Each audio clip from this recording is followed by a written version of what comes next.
Today it is our delight to be speaking with Dr. Karen Longman. Dr. Longman is Professor of Higher Education at Azusa Pacific University, the author of the text that we'll be discussing today, Thriving in Leadership, Strategies for Making a Difference in Christian Higher Education, originally published in 2012 from Abilene Christian University Press. Dr. Longman, thank you so much for joining us today. My pleasure. Thanks. Dr. Longman, this book is acclaimed by many well-regarded authors. And if I may just take 1 minute and read an endorsement that we received here from Parker Palmer in the opening of your text. Here is a book on leadership that is practical and spiritual, grounded and inspiring. These essays by seasoned leaders in the academy shed light on secrets hidden in plain sight that all academic leaders should find of lasting value. The importance of showing up as a whole person, the centrality of tenacious relationships, the vital role of rich, transformative conversations with all stakeholders, and the courage it takes to lead in ways that do not always conform to our cultural model assumptions about how leaders should act. I hope this book will gain a wide audience in and out of Christian higher education. Its hard-won and well-tested insights can help campus leaders of every sort navigate the tricky terrain that higher education travels today. This is a book that brings together the insights and inspiration of 15 senior leaders. If I may ask, what was your vision for this project originally? Yeah, thanks for asking. As you may be aware, the Council for Christian Colleges and Universities, which has about 180 faith-based, Christ-centered institutions literally around the world, has been offering leadership development institutes for about 25 years now. And every other year, there have been leadership development institutes that invite particularly emerging leaders who are women and also people of color to come and be prepared to step into leadership, because historically, the leadership of Christian higher ed has predominantly been white and male. So out of those leadership institutes, some of which are exclusively for women to be with other groups of women and for people of color to be with other people of color, and these folks have been identified as emerging leaders on their campuses. We've offered for more than 20 years women's leadership development institutes, and these chapters actually come out of those institutes. So what we call resource leaders, people who are in cabinet level leadership, presidents who are either people or women of people of color or women, come together and present content for the emerging leaders to prepare them. This is a 4 or 5 day leadership institute up near the Canadian border in Washington State.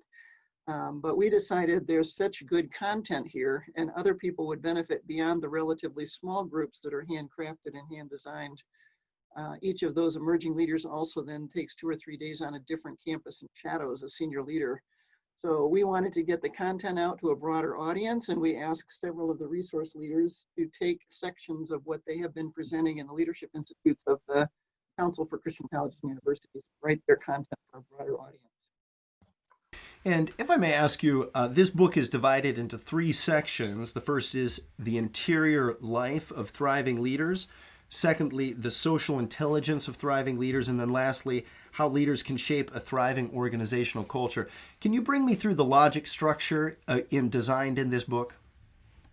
Right. Well, let me say one thought before I lose track of it, and that is that in the United States or in North America, historically, leadership has been viewed in a very individualistic way and often a very hierarchical way. So leadership was all about position and status and power and organizational structures. When we were looking at the content that's been powerful for participants who are emerging women leaders, and I'm just talking about that niche of the leadership development work that the Council for Christian Colleges and Universities has been doing, we realized that to be effective in leadership really breaks into those 3 sections. For one thing, everybody who is called and gifted to be in leadership should have a very clear center, a very clear core of who am I, how has God gifted me, how is God calling me to use my talents and my abilities to lead a group of people in a direction that'll make us a healthier, more vibrant organization. So the interior life of a thriving leader is several chapters that get at who am I as a leader. The middle section then really is hitting the ball out of the park, I think, in terms of the importance of relationships and emotional intelligence and being a person of influence where others want to follow the direction that you're setting. So it's the relational life of thriving leaders, which often I think gets a short shrift. in the leadership literature. And then the third is, how can an individual or how can a leadership team shape a culture that's thriving? What's our responsibility, not just to be an egocentric, hierarchical leader individualistically, but how do I take the capacity that I have to use a platform that gives me the chance to shape something broader? So of the chapters in the book, it's intentionally divided into those three sections. First of all, let's think about who am I? Do I have a core? Do I have confidence? Do I have competence inside myself? As reaching a Christian audience, obviously feeling like, as Ephesians 2 would say, everybody has been gifted and called, and there's good work we're being asked to walk into. So some people are gifted and called to leadership. And we at one point gave away gifts to the participants in the Women's Institute that simply said, because some leaders are born women, instead of the other way around, which is the way we often think of that phrase. Beautiful. Dr. Longman, this book, the issues that you outline it are still entirely what we need from leaders today, and yet so many things have changed in higher education. You've been following higher education for several decades. This book is coming up on a decade old, not quite, but coming up. What are some of the things that you would identify as the major landmark changes that have taken place in Christian higher education since the first publishing of this book in 2012? Yeah, in terms of the field of higher education, obviously we're in a crisis moment, even as you and I talk today with the COVID crisis. Let me just speak to both leadership and Christian higher ed and changes that I've seen over the last decade. For one thing, I would say, I think it's very important that we in the church and people who may be accessing this interview realize how much American higher education is a gift to the world and is a gift to our country in terms of the mosaic, what I call the mosaic of US higher education. And that historically there's been kind of, David Reisman, a sociologist, many years ago, talked about the snake-like progression of higher education, where what's called the Research 1 universities were the head of this snake, and then there was a bulging middle of the regional public universities, and at the very tail end, there were these small liberal arts colleges. And someone asked, when will we realize that the snake really, the whole point is not to catch up to the head or be like the head of the snake. We are not all expected to be, nor do we want to be Research 1 universities. We want to be teaching institutions. And maybe the tail of this snake is like a rattlesnake, where it makes noise and shakes its rattles, and the head turns around and looks at what's going on at the end of the snake here. So I think people are realizing that in this mosaic of US higher education, residential liberal arts colleges and universities, many of them have changed now to the nomenclature of university, have a lot to offer to higher ed. And many, many, many families want their sons and daughters to be embedded in a group of people where coaches, faculty, student development staff, chaplains all care about the development of a young person to become all that God designed them to be. So I think one thing that's changed, and partly it's through the strength of the Council for Christian Colleges and Universities and the networking that goes on there, the presidents know each other, the chief academic officers know each other, the chief student development officers know each other.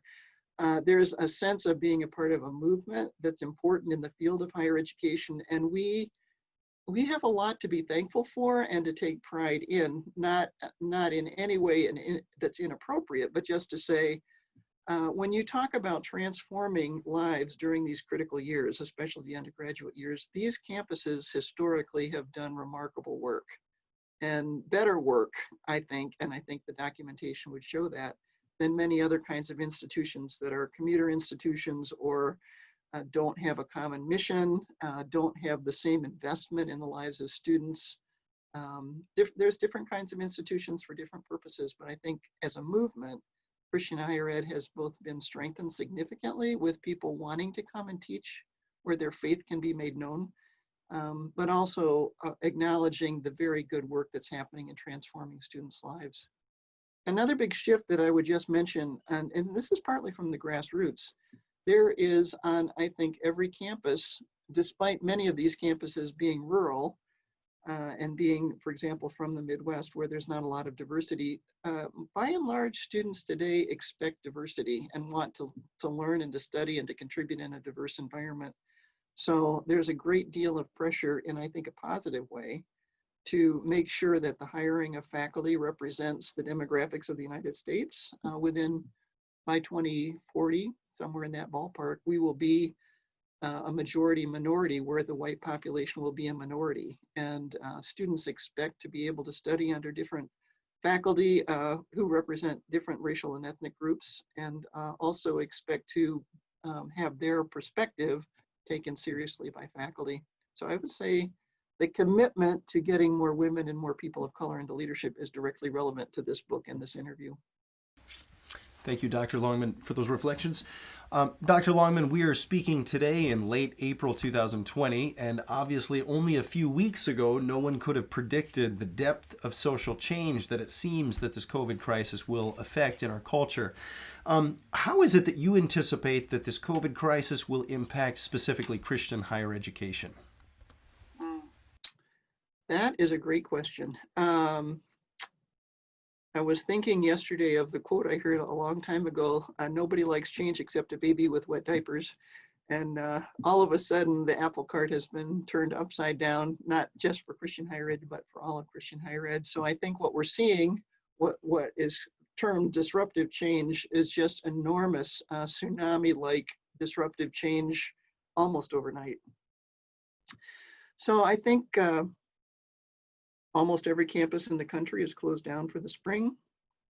There's a news service called Inside Higher Education that every day gives a collection of news stories from around the country, identifying 14 or 15 different strategies that campuses are following or considering now in terms of what to do about the fall semester. Some campuses are already announcing that they will not have students on campus in the fall. So all of that affects Christian higher education. I know that many campuses right now are already planning for significant budget cuts.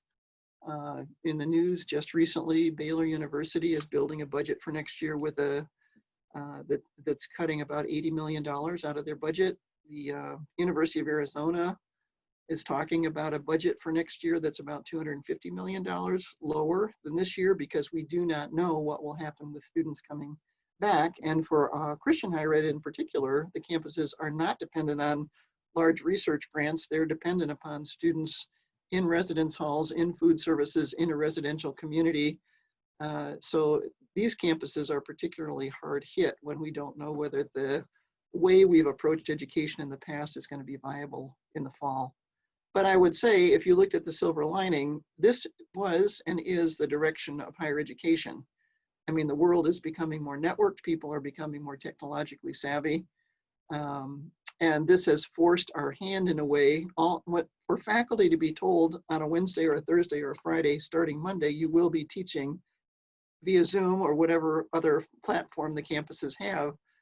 People who thought they didn't have to think about this or worry about it or adapt to it, and were doing fine with face-to-face instruction, all of a sudden had to step up to the plate and change. So in a way, it will be helpful, I think, down the road, because everyone will have more tools at their disposal and will be conversant and comfortable reclaiming the best of face-to-face when that's possible, but also tapping the best of technology in ways that many people did not do before. Dr. Longman, if I can ask one more question related to the present COVID crisis. So as you've mentioned and stated, all of our colleges and universities are closed for the current semester. What will happen in the future, we're not yet sure.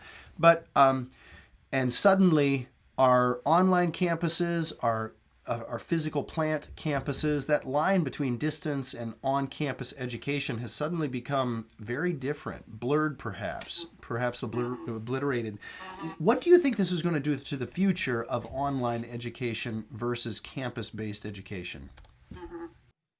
You're asking very good questions that are real questions.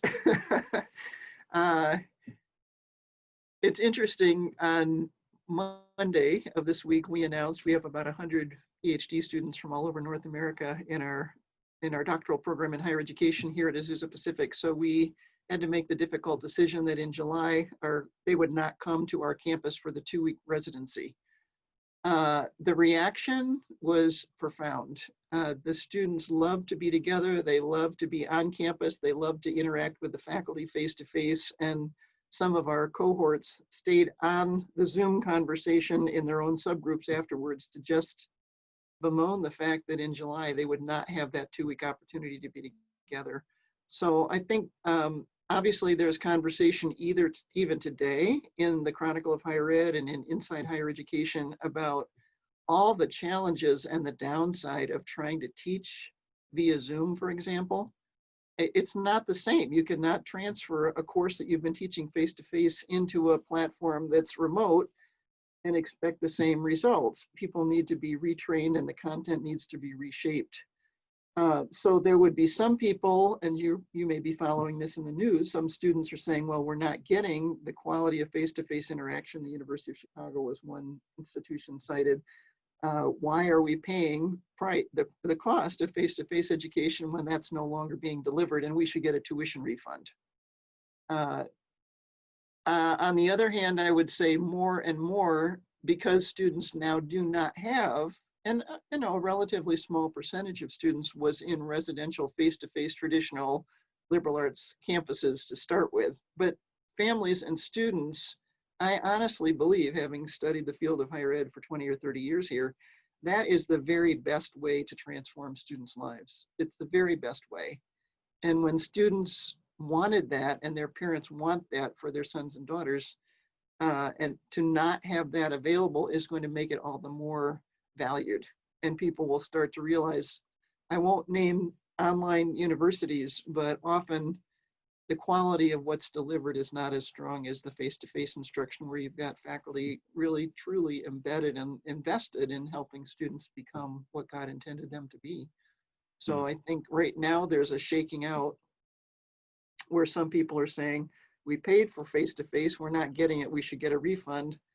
The flip side of that might be when the option of going back to face-to-face is available, people will be all the more appreciative of it and take advantage of it and say, this is the best approach to education. And that's what I want for myself, for my children.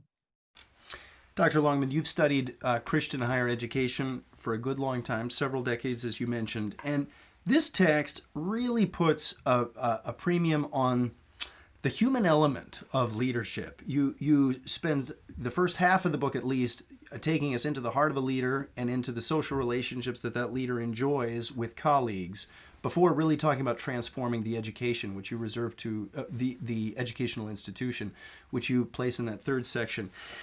And you've also put a lot of energy into studying the training of women leaders and the mentorship of women leaders.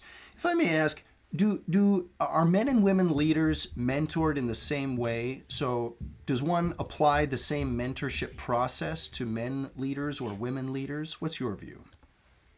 That's an interesting question. Obviously, mentoring and what the broader term that we would use is developmental relationships. How do we prepare emerging leaders? And it's more than being a mentor or a mentee. Now there's a whole body of research out there about sponsorship. How does somebody proactively take someone under wing and raise them up? There's a whole body of literature about executive coaching and being a coach to people, which may be relevant at different stages of a career. But I think in terms of women and men, for example, because the vast majority of leaders historically have been white and male, there's been some hesitation to mentor women because of the potential appearance of impropriety or being reticent because of the Me Too movement and that kind of thing. And there was a very helpful article in, I believe, Harvard Business Review not so long ago on reverse mentoring and the fact that it would probably be beneficial if men would say, I would like to take someone different, whether that's race and ethnicity or whether that's gender, under wing and say, we're going to make this a reciprocal mentoring where I really need to understand your world and I want to understand how you view the world because I'll be a more effective leader if I understand these different perspectives. So I am willing to be, not willing sounds condescending, but as a more senior leader, I'm taking you under wing for the sake of helping you move to the next level, but I also really value what you can bring to me as a leader to understand your perspective and your world. I would say just maybe 3 or 4 days ago in Forbes was a really interesting article on why around the world women were proving to be such effective leaders in the middle of the COVID crisis. And that's a whole different conversation we could have. I think the NGOs, the non-governmental organizations, for a long time have realized that in developing countries, investing in women, putting money into micro enterprise projects headed by women tended to help the whole family and the whole village. Putting money toward men tended not to be used in the same constructive ways, because women tend to decentralize power and try to embrace and engage people and give them shared ownership. So even with the COVID crisis, this Forbes article was talking about the political leadership of Germany, for example, New Zealand, Finland, some of the Scandinavian countries, the mayor of San Francisco, who have been way ahead of the curve because they cared about the well-being of their citizens. And it was not a political agenda to make me look good or to be sure that I get votes. It was about, how do I use the platform I have? So there's a great deal of research on how having diverse perspectives around the leadership table results in better decisions, more profitability, greater retention of employees, but also in particular, bringing women into the decision-making process tends to make sure that people's voices who are often unheard get heard. So that's a little more than you asked, but I think it's an important point. Dr. Longman, can we go down this road of asking about developmental relationships? You've noted the importance of these developmental relationships in nurturing women leaders. Now that we're doing everything online, no longer face-to-face, but by mediated technologies, how does that change the way that we might invest in developmental relationships, particularly for women? It's a very good question. I think the COVID crisis and the stay-at-home orders, now a month into this, has a silver lining of allowing family members to be together and to stop and take stock of what's important. I was just talking with one of our PhD students and saying that higher education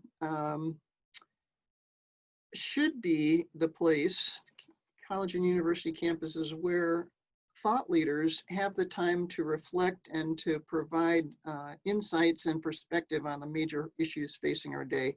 We just had Earth Day, for example. So I think that one of the things that helps us be more well-rounded and overall well-being is relational. And the fact that people are sheltering in place and having to stay home for this long makes us realize that really at the end of the day, it's relationships that make a difference.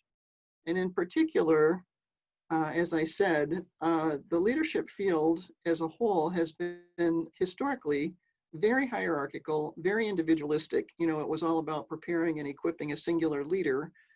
Barbara Kellerman, a scholar up at Harvard, has written a book called The End of Leadership. And one of the points that she makes is that we really are moving into an era globally where collectivist leadership is more important. And so the developmental relationships like coaching, like sponsoring, like mentoring, where a group of people is surrounding people who have high potential and high capacity and preparing them to lead becomes all the more important. I mean, I'm not sure that you become an effective leader by reading a book, right? You become an effective leader by stepping out, taking risks, having people believe in you, taking on a bigger responsibility and figuring out, I can really do this.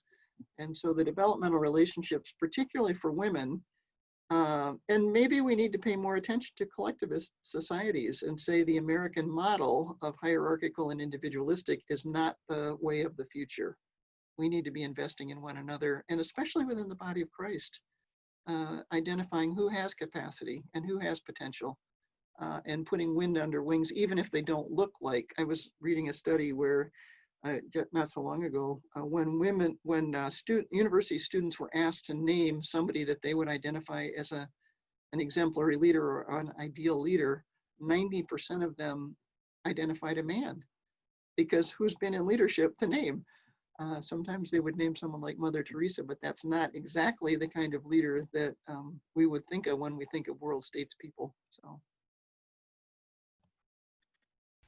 Dr. Longman, we're really delighted to be speaking with you about your book, Thriving in Leadership, Strategies for Making a Difference in Christian Higher Education.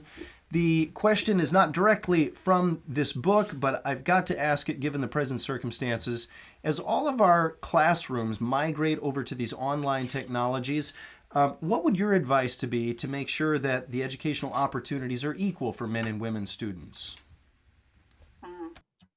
Well, that's a very good question because right now, as I live in the greater Los Angeles area, it's very clear that trying to offer education online is just illuminating the huge gap between those who have and those who do not have. So we have families theoretically with children being educated who do not have Wi-Fi at home, who do not have bandwidth at home, who have multiple children trying to use a single computer if there even is a single computer in the household.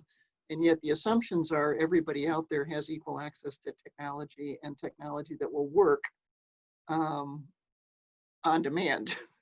So I think this whole COVID crisis has brought to light how much we need to be addressing, particularly as Christians who care about the value of every human being, that everyone has equal access to education, and technology as it stands now is not working well to serve those who have been marginalized by society in an understated, quiet way in the past.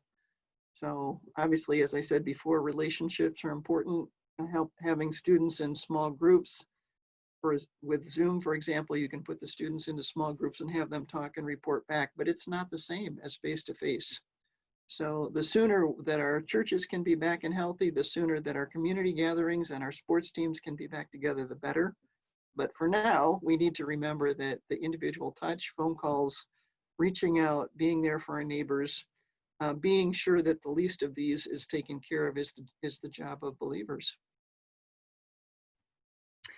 Dr. Longman, over the course of your academic career, you've published many pieces on women in leadership, and although this text does not directly address the subject of women in leadership, you do bring to the table contributors, many of whom who are women who have held senior leadership positions. What would you say? What are the principal benefits that are accrued to an organization when a diverse leadership team is leading that organization? There's a lot of research on that question. And let me just say parenthetically, all of the authors in this book, which is called Thriving in Leadership, are women because it grew out of the Women's Leadership Development Institutes. But we intentionally did not put anything on the cover and did not have endorsements that tried to suggest that this is a book by women. We think that there are alternative ways to lead that have merit. In other words, collectivist, empowering, collaborative, decentralized ownership. But if we put on the cover anything about this being a book oriented toward women or for women or by women, men predominantly would not read it. So when Parker Palmer and the front cover endorsement talks about this is a kind of a stealth weapon secret entrance to try to say there are alternative ways to lead, but don't put that front and center. Even my own brother, when he looked at the table of contents, and he's a geologist, so a scientist, said, "Oh, it's all women," and was very dismissive. It's like a man would not read a book about leadership written by women. And to me, that was very telling, that we are so biased in our understanding of what leadership looks like that somehow we believe, and look at the leadership books, that it's almost exclusively only men who have anything to say about leadership. In contrast, and this is where I think we're seeing a shift in higher education in general and in Christian higher education, there is a great deal of research that would show that when you bring diversity of voices and perspectives around the leadership table, that's in terms of racial ethnic diversity, that's in terms of age diversity, that's in terms of getting outside of the American bubble, decisions are smarter. Companies, the corporate world, getting more women on boards are more profitable. They retain employees. They have a better organizational culture. And the same is true for people of color. So I have been focusing more on not sounding like it's a one-string fiddle. It's important to get more people of color and women into leadership, but to say you need to have confidence that having more women and more perspectives of age, gender, nationality, race, ethnicity, contributes to institutions and organizations making better decisions. And on any number of measures, there's a great deal of research that would say organizations and institutions suffer from a narrowness of vision when only older white men are making decisions. Dr. Longman, we've been delighted to have you speaking with us today. Thank you very much for your time. Dr. Karen Longman is professor of higher education at Azusa Pacific University and also authored the text that we've been discussing today, Thriving in Leadership, Strategies for Making a Difference in Christian Higher Education. Thank you so much for your time today. I'm glad to be with you. Thanks for your care for this topic.